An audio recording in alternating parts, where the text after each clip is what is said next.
Bentornati su www.nelpaese.it con il nostro appuntamento settimanale per il video editoriale. Settimana importante, iniziata con un evento storico come quello delle dimissioni del Papa, e sul nostro giornale abbiamo ospitato proprio un'opinione importante, l'intervento di Don Vinicio Albanesi su questo grande evento che ha oscurato di fatto l'argomento principe di questo periodo, la campagna elettorale. Proprio in virtù delle elezioni, la campagna elettorale, il terzo settore, il mondo del no profit, continua a inviare appelli pubblici su tutte le questioni di cui si occupano le organizzazioni sociali nel nostro paese.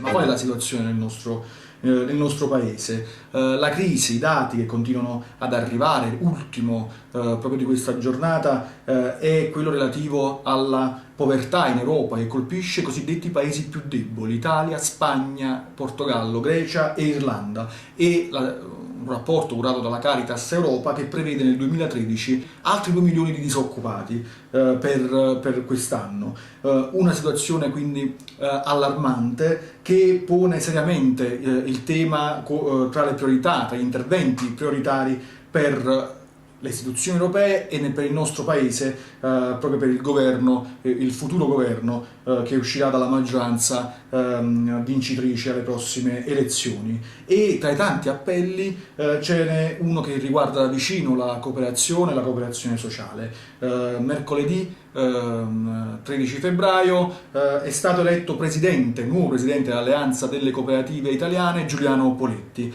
Nel suo intervento Giuliano Poletti ha concluso le sue dichiarazioni rivolgendosi appunto a chi si occuperà del governo dell'Italia.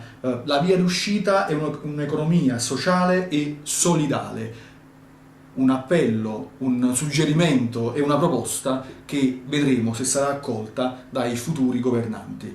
Anche per questa settimana è tutto, ci rivediamo venerdì prossimo con ulteriori interventi, altre interviste, e vi ricordiamo di seguirci anche sui nostri canali social network, Facebook e Twitter. Arrivederci.